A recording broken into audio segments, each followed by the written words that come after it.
آپ اپنا کام کر لیں۔ 1,24,000 نبی اللہ نے بھیجے ہیں اس لیے کہ انسان کہیں اللہ کے قریب ہو جائے۔ بالکل ویسے ہی جیسے ماں کو فکر ہوتی ہے اپنے بچوں کی کہ کتب پتر خراب نہ ہو جائے، اسی طرح اللہ کو اپنی مخلوق کے بھلے کی بہت فکر ہے، اس کو اپنی مخلوق سے بہت پیار ہے، اس لیے تو وہ ہر بار نبی بھیجتا ہے، چیزیں کرتا ہے۔ اور آخری نبی سرور انبیاء صلی اللہ علیہ وآلہ وسلم، بادشاہ کونین، آخری کتاب قرآن پاک، واحد راستہ ہے اللہ کی قربت کا۔ بچے کو چوٹ لگتی ہے، بچہ کچھ سپارے آیتیں تو نہیں پڑھتا، چیخیں مارتا ہے، تو اصل دعا کا فنڈا کنیکٹیوٹی ہے، وہ احساس ہے، وہ فیل ہے جو بچے کو اندر اللہ نے رکھ کے بھیجا ہے کہ میں اپنی تکلیف میں پکاروں گا نا تو میری ماں ضرور سنے گی۔ اسی طرح اللہ کہتا ہے قرآن پاک میں، جب کوئی پکارنے والا مجھے پکارتا ہے تو میں اس کی پکار کا جواب دیتا ہوں، اور وہ جواب زبانی نہیں ہوتا، وہ پریکٹیکلی ہوتا ہے۔ بات آپ نے بالکل ٹھیک کی، اور یہی بات میں اکثر کہتا ہوں، اور ہر بار بلکہ جب دعا کی ساتھ کرتا ہوں تو یہی بتاتا ہوں کہ دعا تو کسی بھی وقت کسی بھی حال میں ہو سکتی ہے۔ دعا عربی، فارسی، اردو، انگریزی کسی کی محتاج ہی نہیں ہے۔ دعا کسی لفظ کی، کسی بولنے کی محتاج ہی نہیں ہے۔ یعنی اگر کسی کی زبان نہیں ہے، بول نہیں سکتا، تو کیا دعا نہیں ہو؟ اور اسی طرح دعا ہاتھ اٹھانے کی محتاج بھی نہیں ہے۔ اگر فرض کیا کسی کے پاس ہاتھ ہی نہیں ہے تو وہ کیسے دعا کرے گا؟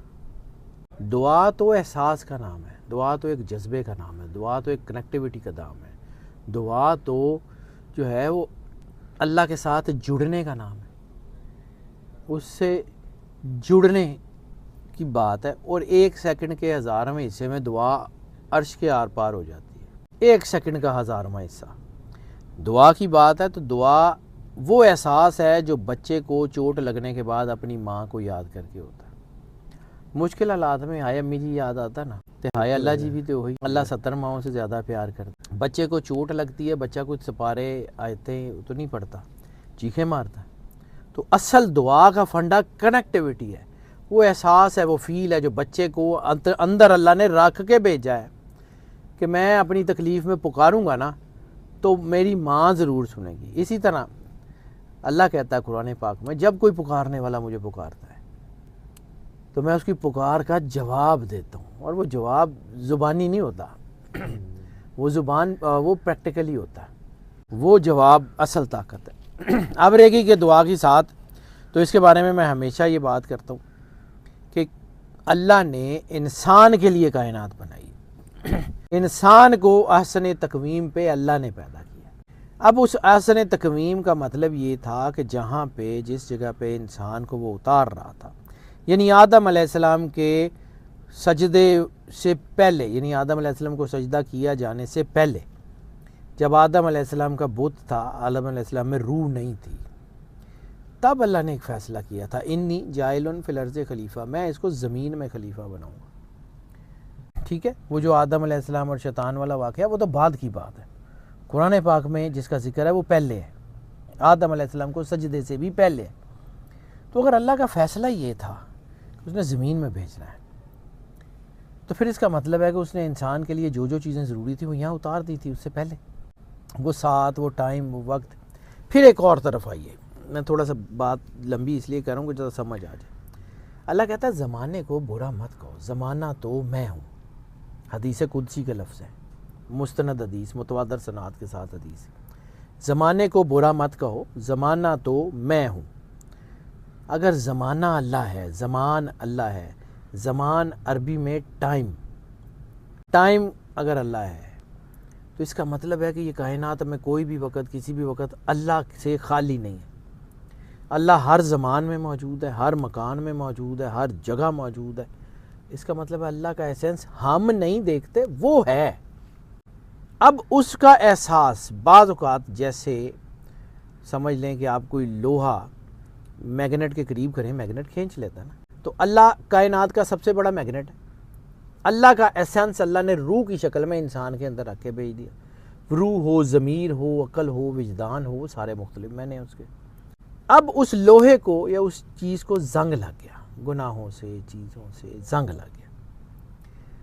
جیسے ہی اس کا زنگ اترے گا مقناطیس تو موجود ہے، کھینچ لے گا۔ یہ جو ساتھ ہے نا، یہ اللہ کی طرف سے بلیسنگ ہے کہ آپ اپنا زنگ اتار لیں، آپ اپنا کام کر لیں۔ 1,24,000 نبی اللہ نے بھیجے ہیں اس لیے کہ انسان کہیں اللہ کے قریب ہو جائے۔ بالکل ویسے ہی جیسے ماں کو فکر ہوتی ہے اپنے بچوں کی کہ کتب پتر خراب نہ ہو جائے، اسی طرح اللہ کو اپنی مخلوق کے بھلے کی بہت فکر ہے، اس کو اپنی مخلوق سے بہت پیار ہے، اس لیے تو ہر بار نبی بھیجتا ہے، چیزیں کرتا ہے۔ اور آخری نبی سرور انبیاء صلی اللہ علیہ وآلہ وسلم، بادشاہ کونین، آخری کتاب قرآن پاک، واحد راستہ ہے اللہ کی قربت کا۔ اب یہ ساتھ کو ہم قرآن پاک کی کسی صورت سے میچ کرتے ہیں تو ہمارے پاس اس کی کیلکولیشن آ جاتی ہے۔ یہ میں اس لیے ذرا تفصیل سے بات کرتا ہوں پہلے بھی کہ یہ ضروری ہوتا ہے تاکہ لوگوں کو سمجھ آئے کہ یہ ہے کیا۔ اب آ جاتے ہیں ساتھ، تو ساتھ پورے مہینے میں چند گھنٹے کا ایک ٹائم ہوتا ہے، چند گھنٹے کا، بعض اوقات 2-3 گھنٹے سے لے کے 6-6.5 گھنٹے تک یہ ہو سکتا ہے، لیکن 6-6.5 گھنٹے 7 گھنٹے ریئر ہوتا ہے، بہت ریئر ہوتا ہے۔ عام طور پہ یہ 2-3 گھنٹے 4 گھنٹے 5 گھنٹے تک رہتا ہے۔ اس کو ہم کیلکولیٹ کرتے ہیں، ٹھیک ہے۔ وہ ہم جب کیلکولیٹ کرتے ہیں تو اس میں جو ٹائم میں کیلکولیٹ کرتا ہوں وہ میں کرتا ہوں +500 GMT، یعنی پاکستان اسٹینڈرڈ ٹائم PST کے مطابق۔ جتنے لوگ دنیا میں جہاں بھی موجود ہیں انہوں نے اپنے وقت کے مطابق اس کو کیلکولیٹ کرنا ہے۔ اب بات کر لیتے ہیں کہ یہ 7 کا ٹائم نومبر میں بن گیا رہا ہے، تو پچھلے 5-6 مہینوں سے ہم نے یہ دیکھا کہ یہ 20 تاریخ سے پہلے بنتا رہا ہے، ٹھیک ہے، 15 تاریخ 9 تاریخ 10، اسی سیکوینس میں پچھلے 6-8 مہینوں سے بنتا رہا ہے۔ اب کی بار یہ ڈیلے کیا ہے اس نے، اب یہ مہینے کے آخر میں چلا گیا ہے۔ یہ شروع ہو رہا ہے 28 نومبر بروز جمعرات رات 9:45 پاکستان اسٹینڈرڈ ٹائم +50 GMT کے مطابق، اور یہ جائے گا 29 نومبر 2024 جمعہ شروع ہو چکا ہوگا صبح، یعنی جو ہے وہ تہجد کا ٹائم 2:57 تک۔ یہ ٹائم جو ہے یہ 5 گھنٹے 11 منٹ یعنی 312 منٹ کا ٹائم ہے، 312 منٹ۔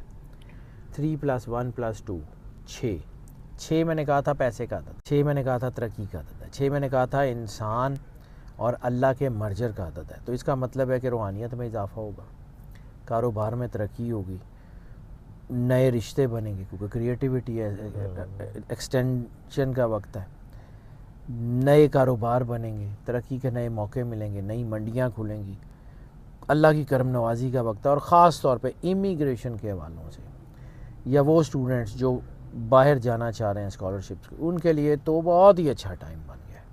یہ کو اللہ کی خاص کرم نوازی ہے اور چیزیں اس کی بہت اچھی ہیں۔ پھر ہم اس کو کہتے ہیں، ہم اس کو دیکھتے ہیں کہ اس میں کون سی صورت کے ساتھ اس کی جو ہے وہ جو ہے اعداد میچ کرتے ہیں اور اس کے مطابق ہم اس کو آگے لے کے چلتے ہیں۔ تو اس بار سورہ ملک سے اس کی جو ہے وہ جڑ رہی ہیں انرجیز۔ تو سورہ ملک مطلب جو ہے وہ اس خدائی کو کہتے ہیں نا، توتی الملک من تشاء و تنزع الملک ممن تشاء۔ سورہ ملک میں بھی تبارک الذی سے شروع ہوتی، مبارک ہے وہ لوگوں کے لیے مبارک ہے، وہاں سے یہ شروع ہوتی ہے۔ تو اس کا مطلب ہے یہ مبارک وقت ہے، یہ اچھا وقت ہے، یہ بڑا کامیابی کا وقت کو یوٹیلائز کر لیں، یہ بہت اچھا ہے۔ ہاں یہ ویسے اب جیسے پچھلے 3-4 مہینے کی ساتیں گزری ہیں ویسا نہیں گزرا، لیکن یہ پھر بھی ٹھیک ہے۔ محرم کے بعد جو ہے وہ ربیع الاول کی سات اس سے بڑی تھی، مطلب اس سے بڑی نہیں تھی، اس کے لیول کی، پھر ایک اور جو ہے وہ سات آئی۔ اب یہ جو سات ہے یہ بہت ہی کمال کی سات بن رہی ہے اللہ کی طرف سے۔ جی یہ اللہ موقع دیتا ہے، موقع سے فائدہ انسان نے اٹھانا ہے، اللہ نے جو ہے وہ اس میں کچھ نہیں کرنا۔ اب طریقہ میں جتنی دفعہ بتا چکا ہوں اب تو بہت سارے لوگوں کو یاد ہو گیا ہونا۔ شروع وہیں سے، گریٹیٹیوڈ، شکریہ، 2 نفل شکرانے کے، اللہ نے جتنی نعمتیں دی ہیں، جتنا کرم کیا ہے، جو کچھ عطا کیا ہے، شکریہ ادا کریں، 2 نفل شکرانے کے پڑھیں۔ کائنات بنی ہے سرور انبیاء صلی اللہ علیہ وآلہ وسلم بادشاہ کونین کے لیے، تو کم از کم ایک تسبیح درود پاک ضرور لازمی پڑھیں، کم سے کم ایک، زیادہ سے زیادہ جتنی پڑھیں۔ اس کے بعد ایک مرتبہ سورہ ملک، اس کے ساتھ انرجی میچ کرتی، سورہ ملک ایک مرتبہ، پھر دوبارہ درود پاک ایک تسبیح، کم از کم ایک تسبیح، زیادہ سے زیادہ جتنا پڑھ سکیں۔ سورہ فاتحہ 19 مرتبہ، سورہ قریش 11 مرتبہ۔ پھر میں نے عرض کیا کہ اس کی ایگزیکیوشن صورت کی دیکھی جاتی ہے کہ کس صورت سے اس کی ایگزیکیوشن ہے، کہاں سے چل رہا ہے، تو ایک مرتبہ سورہ مزمل، سورہ مزمل، اس کے بعد پھر 11 مرتبہ سورہ قریش، پھر 19 مرتبہ سورہ فاتحہ، اور پھر دوبارہ درود پاک سرور انبیاء صلی اللہ علیہ وآلہ وسلم اور ان کی آل پاک، آل اطہار کی بارگاہ میں درود پاک کا نذرانہ۔ جب درود پاک پڑھ چکے تو 2 نفل صلاۃ الحاجت وہ پڑھیں اور دعا کریں۔ اور دعا بیسیکلی ایک تو اللہ کے ساتھ آپ کی کنیکٹیوٹی کا ذریعہ ہے، دوسرا اس کائنات کے دروازے کھلنے کے لیے بھی بعض اوقات دعا۔ تو ایک فقیر سے میں نے ایک جملہ سنا جو مجھے بڑا ایک دل پہ لگا۔ انہوں نے کہا جی اللہ کہتا ہے کہ اپنے لیے اس زبان سے دعا کرو جس سے تم نے گناہ نہ کیا ہو، ٹھیک ہے؟ اگر ہم کسی دوسرے کے لیے دعا کرتے ہیں تو اس نے ہماری زبان سے گناہ نہیں کیا ہوا، اس نے ہماری زبان سے گناہ نہیں کیا ہوا، اس کی دعا ہمارے حق میں، ہماری اس کے حق میں، تو لوگوں کے لیے دعا کرنا سیکھ۔ یہ دعا اللہ کے قریب کرنے کا ذریعہ ہے۔ اس لیے میں بار بار کہتا ہوں کہ میرے لیے، میری ٹیم کے لیے، آپ کے لیے، آپ کی ٹیم کے لیے دعا کریں۔ یہ دعا کائنات میں کامیابیوں کی طرف لے کے جاتی ہے۔ دعا کریں اور پھر دیکھیں اللہ کیا کرتا ہے۔ ایک دفعہ اپنا کام تو کر کے دیکھیں نا، پھر اللہ پہ چھوڑ دیں، پھر اللہ کر لے گا۔ اتنی سی بات ہے اور کچھ بھی نہیں ہے۔